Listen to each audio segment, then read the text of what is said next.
What is up, YouTube? Willis and Derek back again, and today we are having another podcast, and this is going to be our draft special podcast. We just had our first real draft of the year, and nothing like a mock or anything. It's the league that we've been in for a couple years now with the same people, and probably the most serious league that we're in, pretty easily.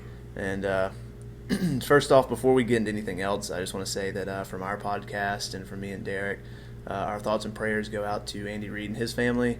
Yes. His son was found dead today. No cause, or we don't know why or anything like that. But I just happened to find that. I got like a notification about it, and I found it when I was, kind of like surfing the internet looking for stuff about the podcast today. But anyway, our thoughts and prayers go out to them.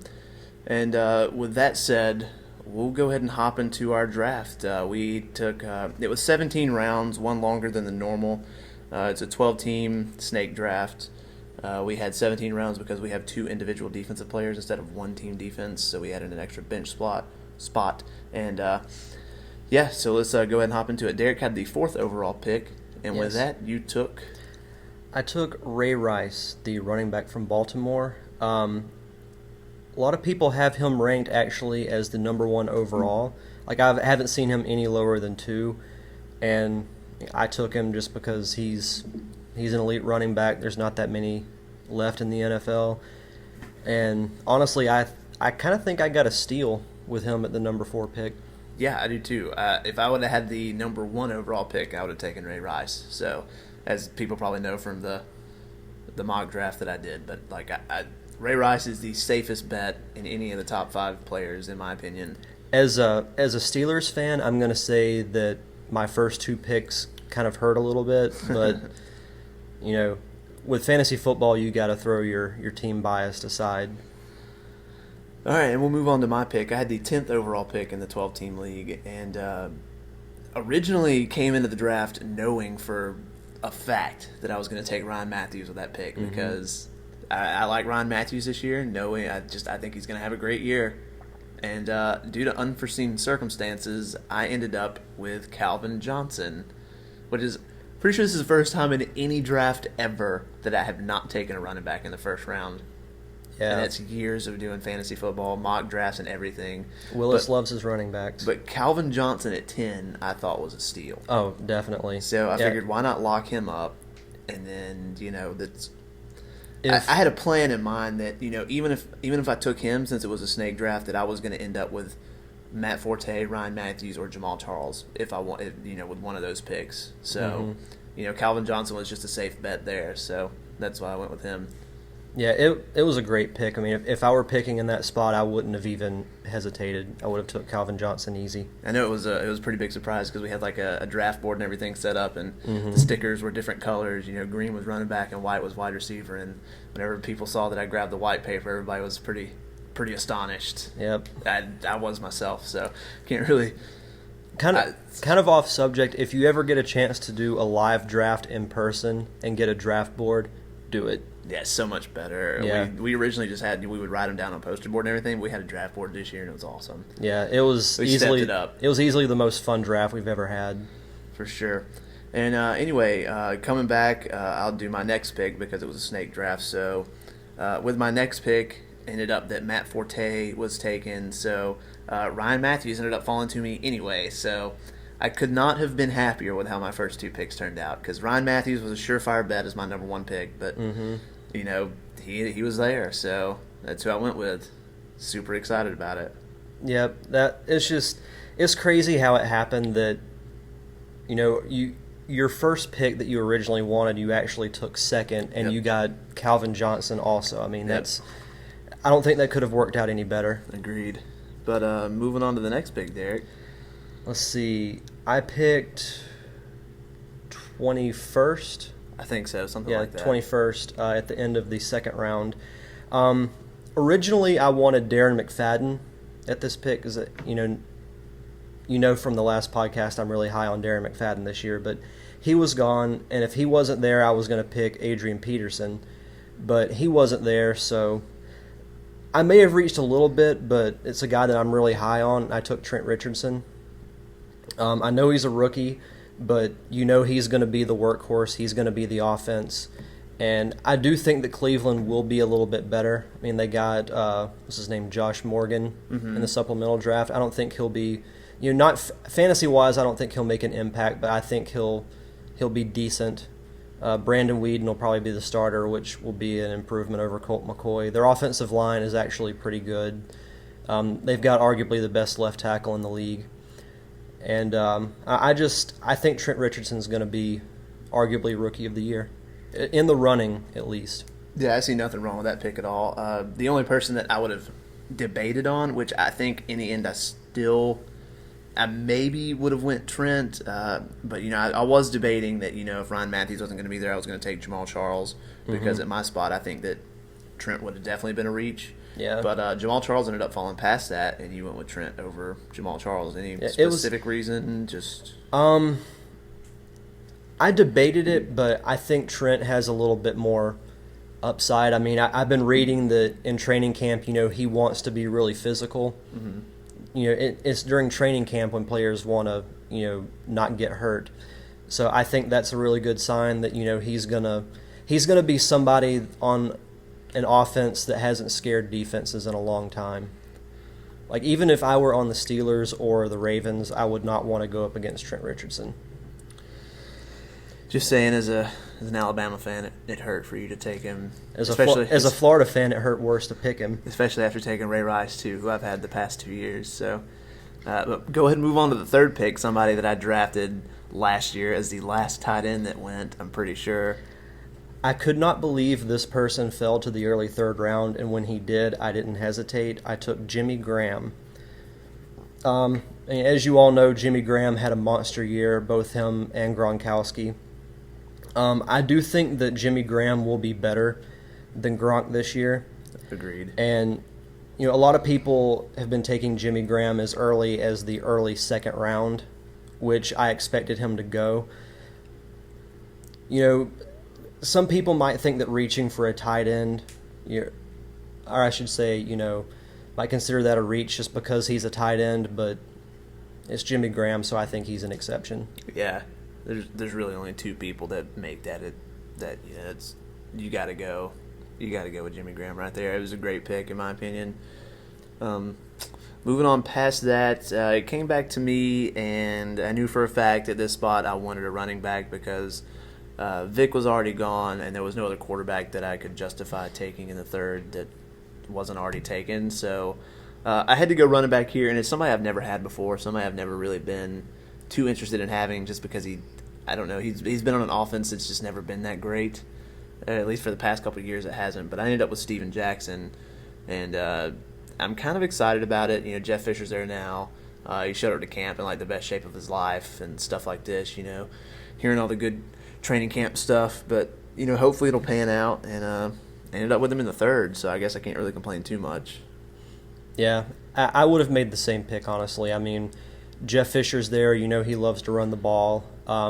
He's kind of developed a reputation of being hurt all the time, but he really hasn't had a major injury in the last year or so, at least none that I can remember. Yeah, and he's only missed 2 or 3 games in the last 2 seasons. So yeah, and like you said, he showed up in the best shape of his life, and I think it was a good pick. I think Steven Jackson's going to have a good year. Yep, I like the fact that my top 2 running backs are the guy. There's really nobody Isaiah Peed would be, I guess, the backup to Steven Jackson, and that's not saying too much. So, Now your fourth pick was it blew my mind, honestly.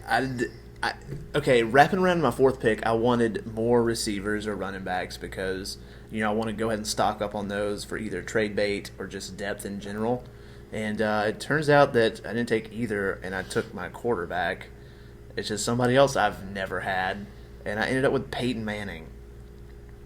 I didn't expect to get Peyton Manning in the draft. I think Peyton's going to be fine. They say, yeah, he may have lost some of his deep throws, but that's not what he was known for anyway. He's super accurate. Yep. And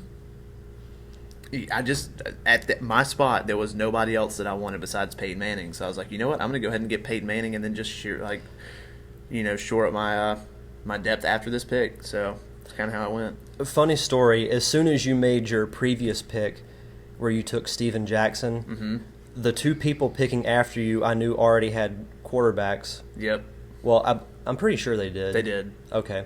And as soon as I saw who was available, I'm like, oh crap, Willis is going to take Peyton Manning. Yep. And his team is going to be stacked. I thought, it's right around where I think Peyton should go. I mean, like you, I think he's going to be fine. But, he has had 4 neck surgeries, and he said that, his arm strength isn't quite what it used to be. But, I mean, the 2 receivers he's got are fast enough, to break tackles and, just beat anybody. And he, like you said, he's known for his super accuracy, and I think he's going to be fine. I think Peyton's going to be back to top 5, top 10 quarterback, I believe. Then moving on to my 4th pick, I knew I wasn't going to get a true top receiver because I sacrificed that to take Jimmy Graham, but I went with Dez Bryant, and I know he's had his off the field issues. But it seems like he's not going to get suspended for what he did, and he's been doing really well in training camp. And I think the Cowboys are actually going to be really good this year. I think that whole division's going to be. And, I've said this before, not on the podcast, but I've said it before. I think this will be the year that Dez Bryant finally breaks out and becomes, if not elite, right under it. So I thought that, that was the best option available to me at that point. Yeah, I mean, taking Dez Bryant, pretty much any of those receivers on that team is always going to be kind of a risk. But with that pick, I thought Dez Bryant was easily the best receiver, if not best player available. Mm-hmm. Especially considering you already had your running backs and your tight end and everything. So, yeah, I could definitely agree with that pick. Yeah, and then I wanted Tony Romo with my next pick, but he was selected 2 picks later. But I got someone that I've never had before, but I've always kind of liked, just because I've thought that he's always been kind of underrated as a player. But I took Phillip Rivers with my 5th pick, and he had kind of a down year last year. He threw quite a few interceptions. I can't remember the exact number. 20-something. Yeah, 20-something. 20 or 20-something. But he still finished as a top 10 fantasy quarterback. He still threw for, I believe, 4,600 yards. So I think he's going to bounce back. Phillip Rivers has always been good, except for last year. But I think he'll be fine. All right, and then coming back to my pick, I knew pretty much here that from here on out it was going to be receivers and running backs because, I'm going to be the last one to take a tight end, I'm pretty sure, and everything else. So just looking at who was available, this is also kind of a homer pick, so I can watch the Eagles anyway. But Jeremy Maclin was still there, so I decided to go with Jeremy Maclin, who I think will be the number 1 receiver for the Eagles this year. Yep. If not the number 1 on the depth chart per se, but in fantasy, fantasy-wise, I think Jeremy Maclin will end up the one with the most points. Yeah, we've both actually been pretty high on Maclin the last couple of years. Yep. I mean, he's not like a big-time receiver. He's not tall. He's not a red zone threat, but he's a solid receiver. He's pretty much the the go-to guy because Deshaun's not going over the middle anytime soon. If he can't burn somebody, then Vic's got to look to either the tight end or Jason Avant or Jeremy Maclin. And Jeremy Maclin's the best out of those 3. So I was really excited with that pick.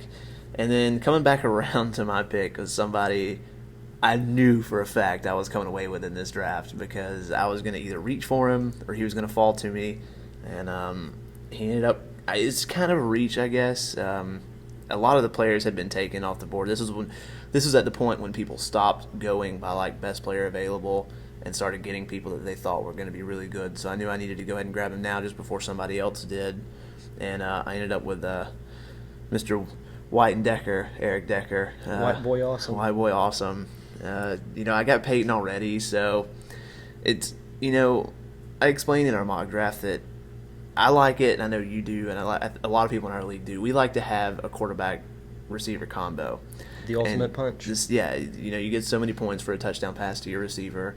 And there's people that disagree with that because they say, oh, if this quarterback gets hurt, then the receiver's value drops as well.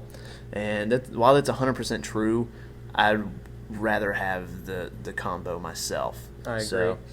Eric Decker is going to be huge in the slot this year, I think.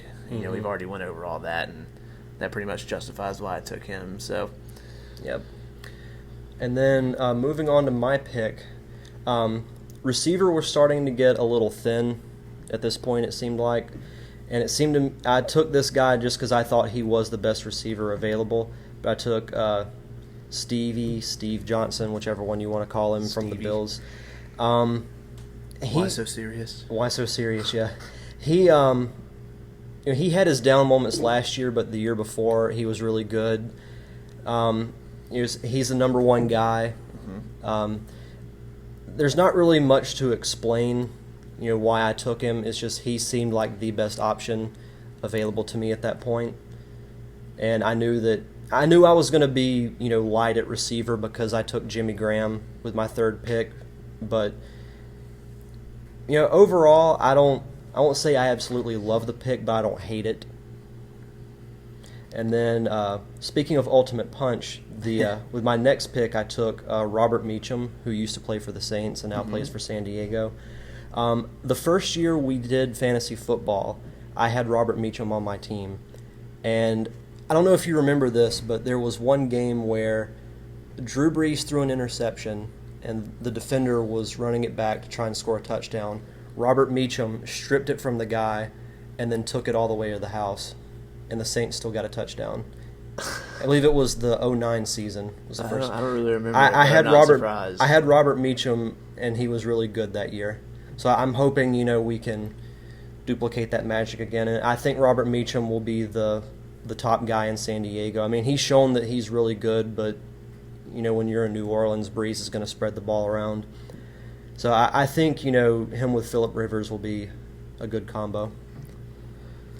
And then we get back to my pick, and at this point, surprising to me, most of, if not all, of the starting running backs are gone.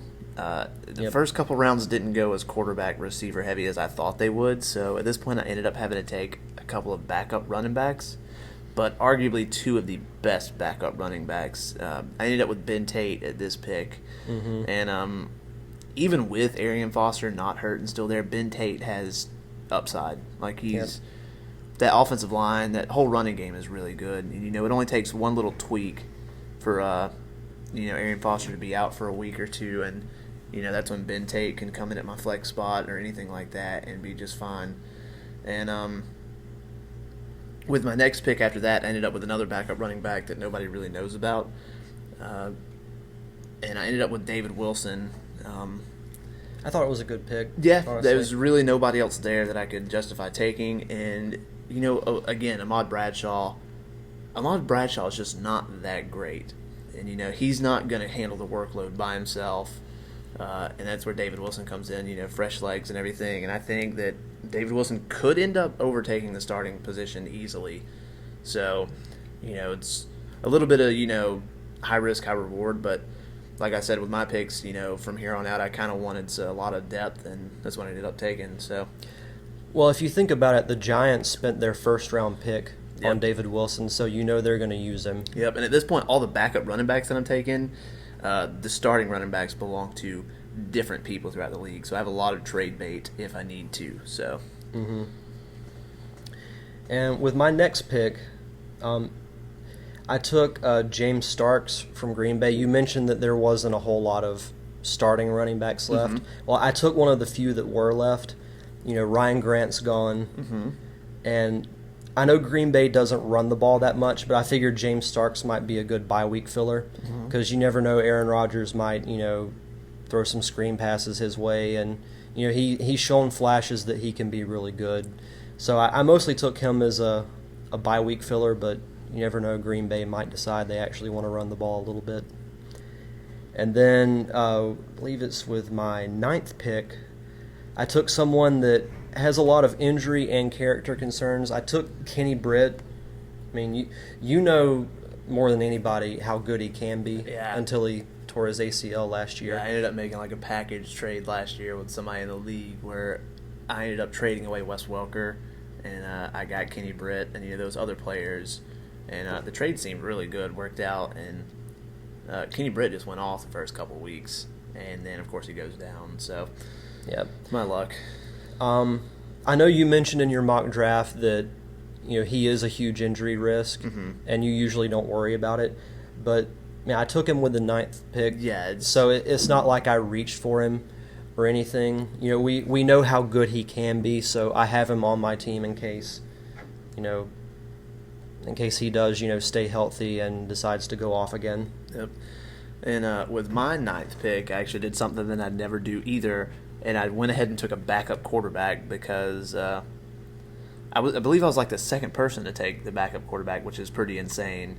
I think RG3 was the first backup quarterback taken, and I ended up going with somebody who I think will have a great year, on his own and could be a starter in other leagues, and I ended up with Jay Cutler.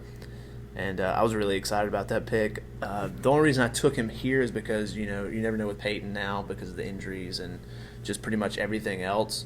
So I was perfectly happy with Jay Cutler. And my next pick, somebody had already taken Doug Martin, which is somebody that we both kind of wanted.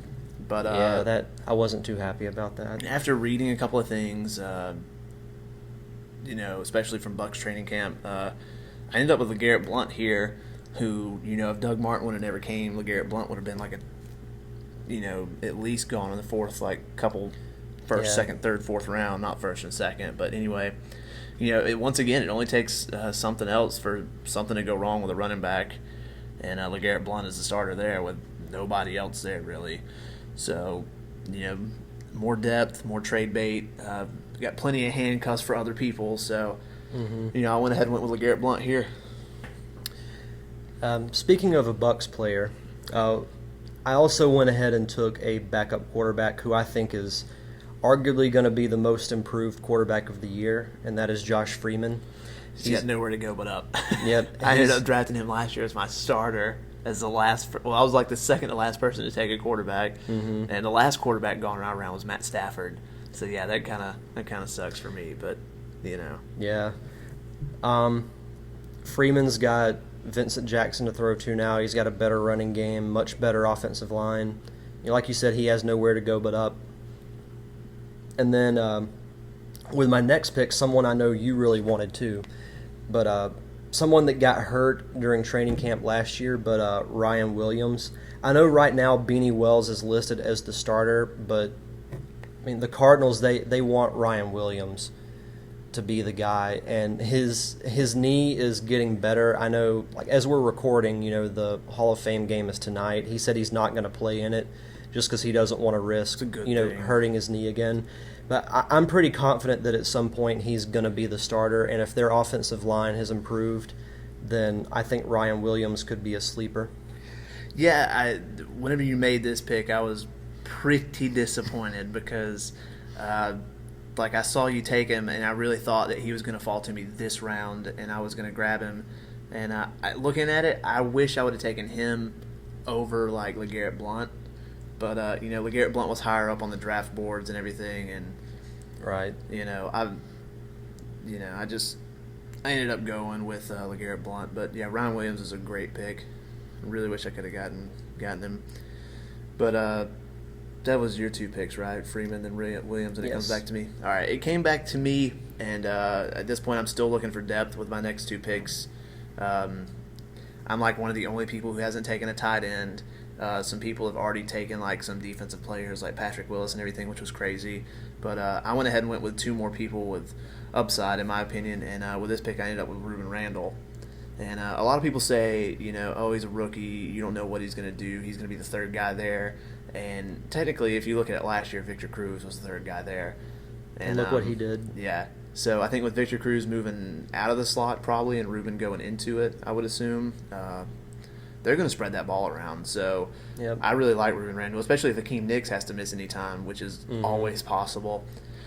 And with my next pick, I grabbed somebody who I didn't think would actually be here, but ended up with Tim Hightower, which is somebody I also had last year who did really good until he got hurt. And, it's a Shanahan running back. Roy Halou was already gone.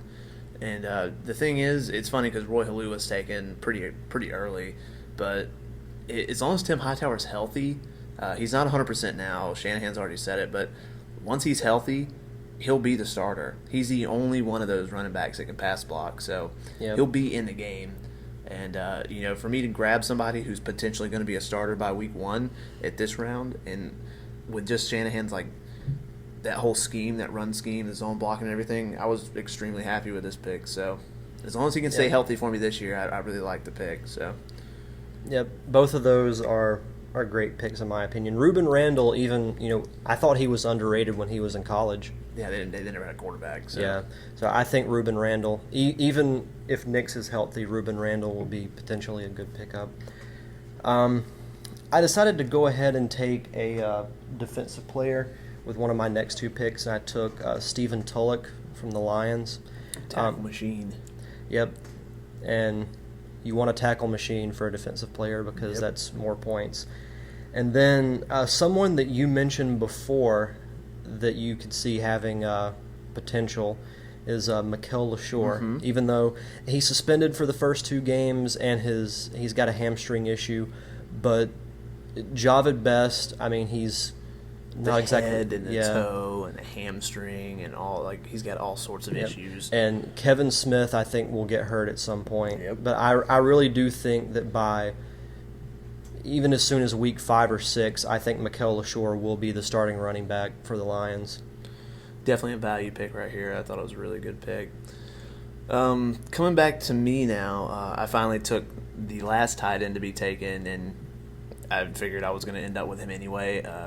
A lot of people are kind of high on him, and a lot of people don't even know who he is. So I ended up with Jared Cook, who started to show flashes last year in the last 3 games, was the number 1 guy, and I could easily see him being, another one this year. And somebody who's even on the waiver wire right now that I think I could easily pick up and fill in would be Brent Selleck. Yep. I think he'll be fine this year. I think he bounces back. They won't need him to stay back and block as much because that offensive line should be improved a little bit. Mm-hmm. And, the only reason I didn't take Selleck here, I'm higher on Cook than I am on Selleck, but also, my week 7 buys were pretty much insane. Mm-hmm. So I didn't end up with any of those. And speaking of week 7 buys, I went ahead and went with my kicker here, which is kind of early for a kicker, but I wanted my kickers before my defensive players. And I went with somebody who's going to be on an offense that should produce a lot. And as long as the Eagles are like last year where they don't do anything in the red zone, Alex Henry is going to be great because he's always going to be there. He was really accurate last year. He's got the leg and everything else, so it's just another reason for me to watch Eagles games. So looking at it, I kind of wish I would have worked on the week 7 buy thing. So, but I'm okay.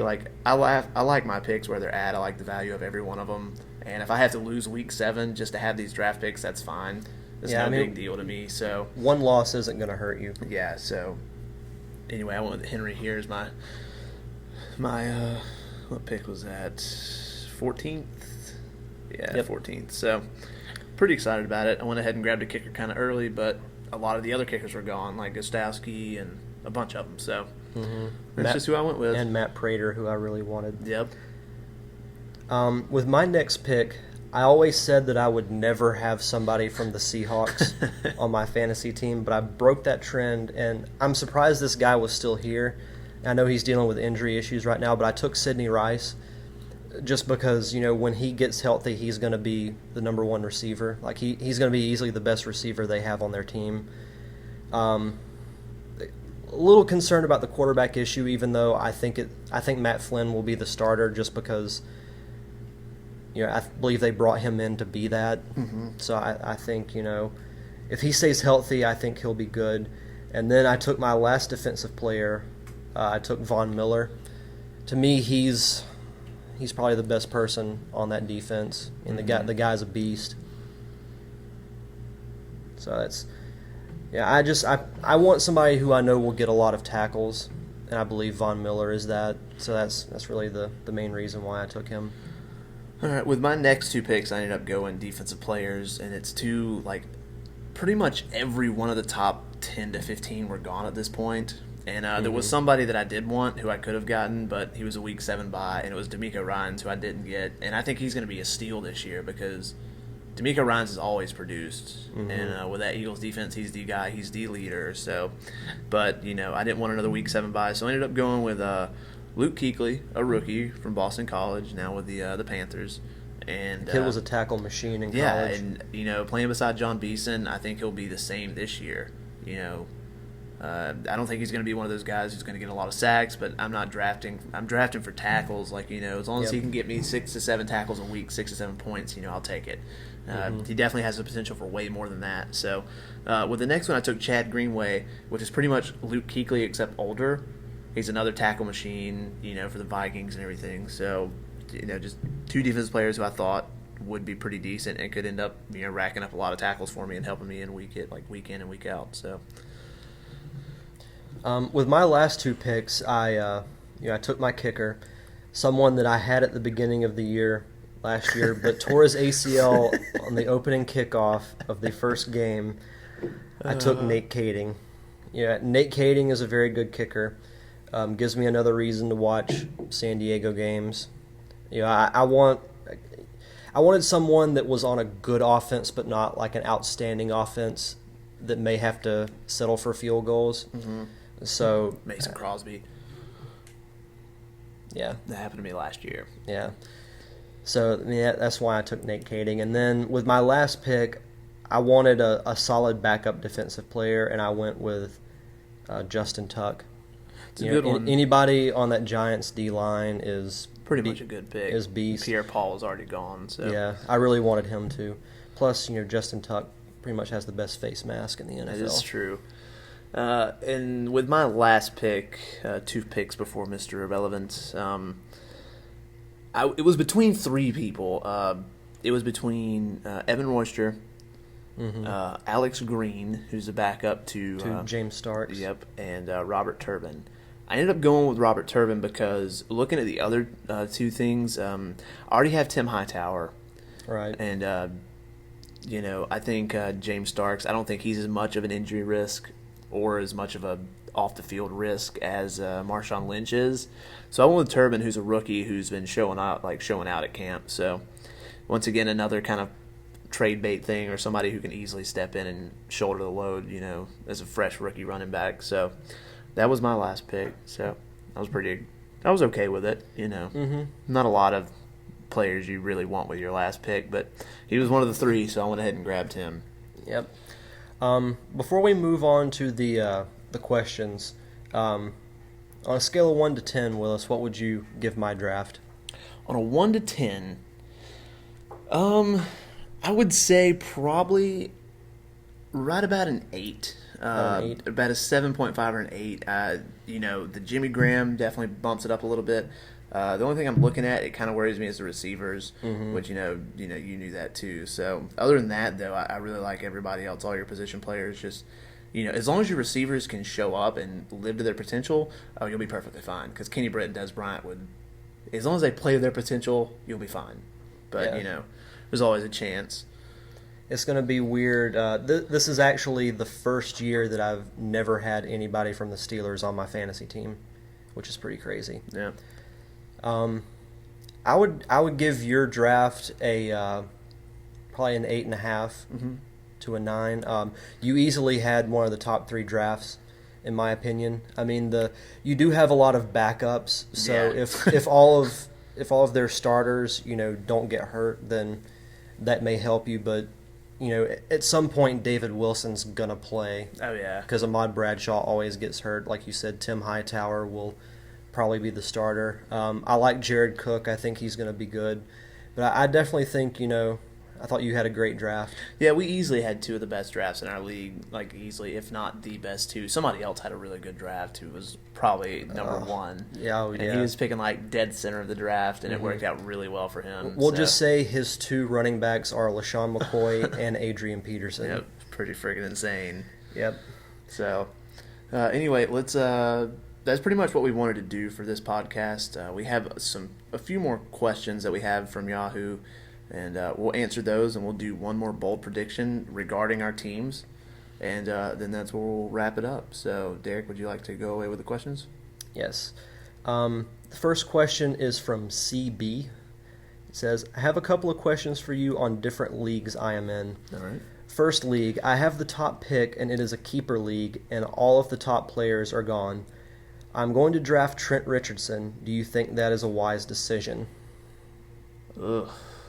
As the number 1 overall pick, when he says all the top players are gone, that means all the running backs and the quarterbacks are gone. I would I would assume assume. so. So I see no problem with taking Trent. Honestly, it's a keeper league. Go ahead and draft a rookie who you think will be good for years to come, especially when everybody else is already gone.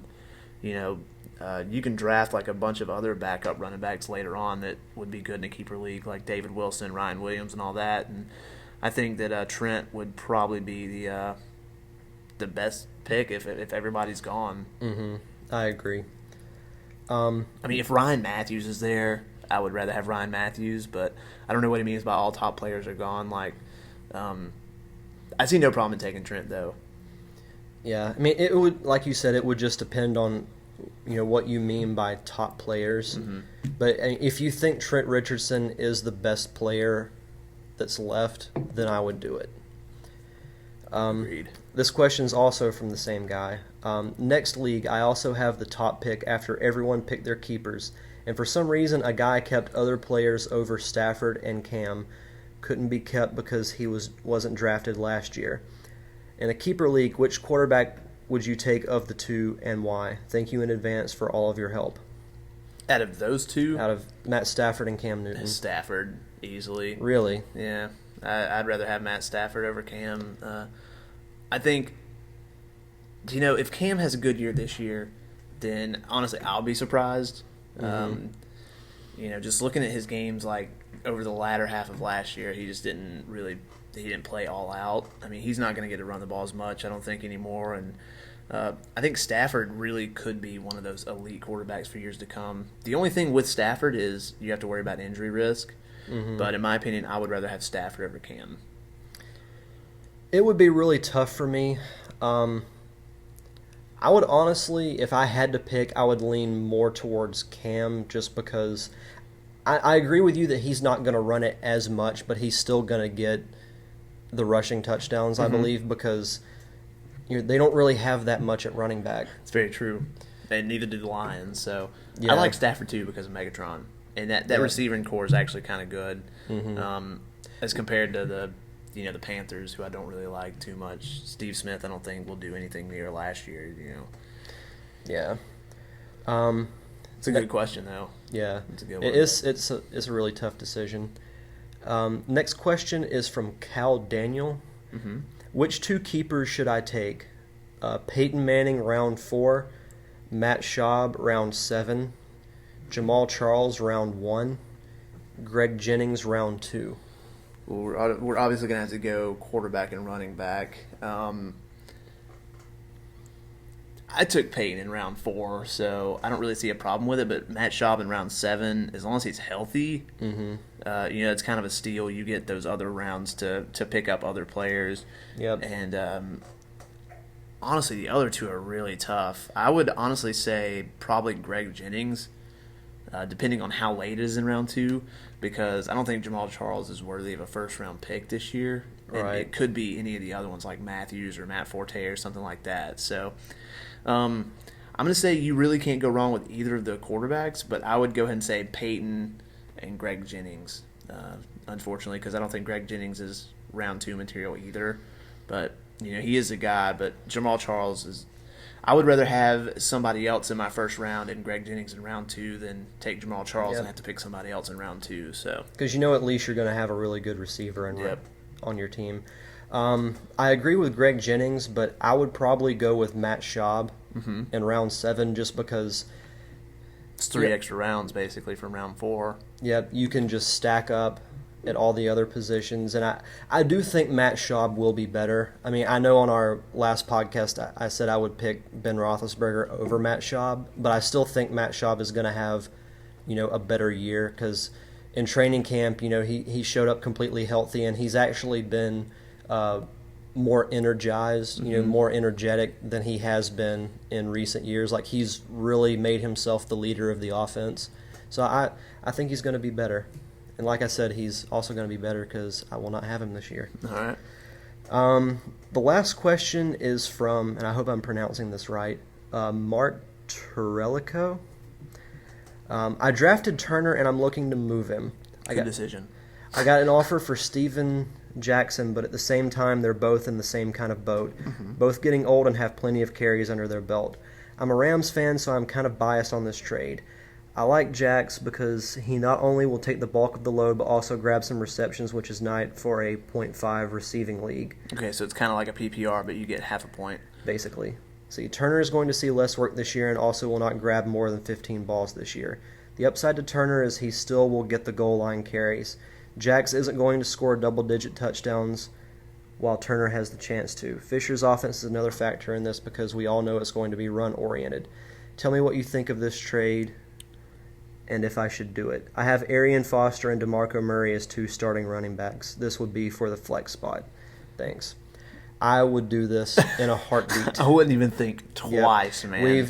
I said this on the last podcast. Michael Turner is my bust of the year. Especially after if you've been listening to this, like, you know, I took Steven in the 3rd round. Yep. So, and like all the training camp stuff, he's going to be, you know, he'll still be technically the goal line back. So him and Michael Turner will be there. I don't know if he gets to double-digit touchdowns, but the offense should be much improved, and I wouldn't even think about this. I would do it in a heartbeat. Steven Jackson for Turner is a great deal. Arian Foster, DeMarco Murray, and Steven Jackson. That guy would be in great shape. Yeah. Like I'm probably taking Steven Jackson before I take DeMarco Murray in a lot of running backs, like in a lot of leagues probably. Maybe not, since this is a half a point per reception, so maybe DeMarco's a little bit better then, but yeah.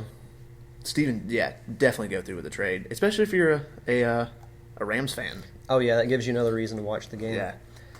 And that is it for the questions this week.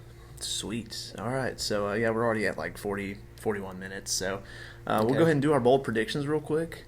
And this is just going to be pertaining to our team. And like I said, we'll do a bold prediction for every podcast up until the season. We'll probably get up and hopefully do like one of these a week, maybe. But yeah, anyway, I guess I'll go ahead and be the first one. And just looking at my team, my bold prediction is that Jared Cook could be a top 10 tight end this season. I could honestly see it. He's definitely got the skill set. The quarterbacks are kind of an issue, but Jake Locker, if he's the starter, I always say that the tight ends are always going to be the rookie's favorite target because it's kind of a safety valve, a net, and everything. So. And if it's not him, then it'll be Hasselbeck, who's, at least proven. And Jared Cook is it's a big guy, super athletic for a tight end, and that's my bold prediction. I'm going to have to play hypocrite from my last podcast, or our last podcast, I should say. When we had the question about the guy saying that Josh Freeman was going to finish as a top 5 quarterback. I'm not going to go that far. Okay. But Josh Freeman could be or will be a top 10 fantasy quarterback. That's definitely bold. There's a lot of quarterbacks out there. Yep. I really think he's going to be much improved. I could see it. I mean, he's got he also has the legs, so you get those rushing yards. He's a young quarterback. He's lost like 20 pounds since last year, so he's going to be faster, and he's a big kid. Yep. All right, I like it. Anyway, I think that'll do it for this podcast, number 2. Hopefully number 3 will come maybe it might not be next week, but after like the first week of preseason games, like kind of do an update or something like that. Or maybe we just decide to do one anyway. Never know. But anyway, thanks guys for listening. Definitely keep up with the channel. Probably listen, subscribe, pay attention. If anybody is listening from Yahoo, I'll be posting another thread, probably a day or two before we decide to do a podcast. So we'll have plenty of time to get some questions in. And I'll probably do another mock draft or two, and maybe get up with you, and you can be in it, and Sweet. We can. I do love mock drafts. So, anyway, thanks guys for listening. Peace out. Deuces.